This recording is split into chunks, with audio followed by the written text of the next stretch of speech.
Hey, welcome back to my channel. It's been a while since we've gotten a major update from the folks over at 10 Tons, but they've been hard at work on arguably the biggest update to Dysmantle yet.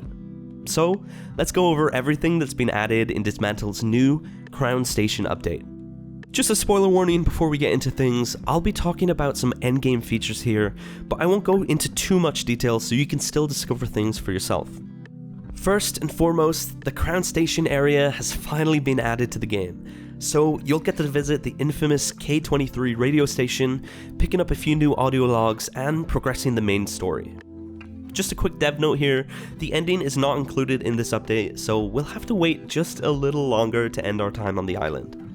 Vulcan Island has also been added to the game and can be found in the sea on the west coast of the map. Getting there isn't too clear to begin with, but maybe try to keep an eye out for any of those myth tablets you still need to discover. Speaking of tombs, you can now enter the Pyramid Tomb after you've completed 20 tombs on the island.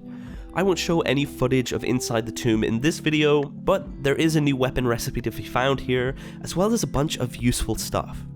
I think it was a really exciting thing to experience firsthand, so that's all I'll say about it here. Another big addition to the game are the shelter defenses, which come with a bunch of additions along with it, so let's dive into some of those. Shelters around the island can now be entered after completing a shelter defense. These things can be tough at first, especially since they feature a new, pretty tanky enemy known as the Dweller or the Horde. My advice is to go to multiple shelter speakers and gather the resources to build 3 or 4 turrets. Yep, you heard that right. You can now craft those super annoying turrets for yourself using central processing units and some metal. There's also the new turret specialist skill, which will improve ammo capacity and reload time, as well as rate of fire. Inside the shelters themselves, you can also find useful materials, and they're pretty fun to explore. Now for some smaller updates. The level cap is now 50, up by a massive 8 levels, and there's a new hard hat gear to help all the builders out there, and even a material transporter if that's the kind of thing you're into. And Abby the archaeologist now has voiceovers.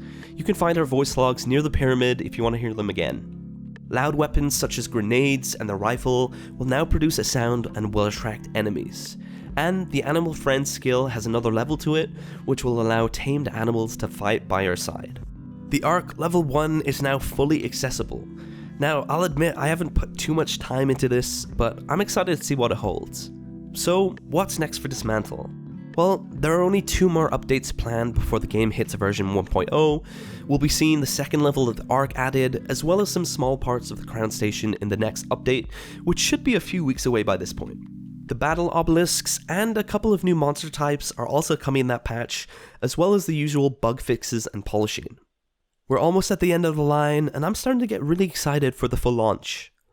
And that pretty much wraps up this video. If you enjoyed watching, then giving the video a like really helps out, and if you want to stay up to date on all things Dysmantle, or are interested in the other indie games I cover, then a subscription is the best way to do so. That's all from me. I'll see you all later. Thanks for watching.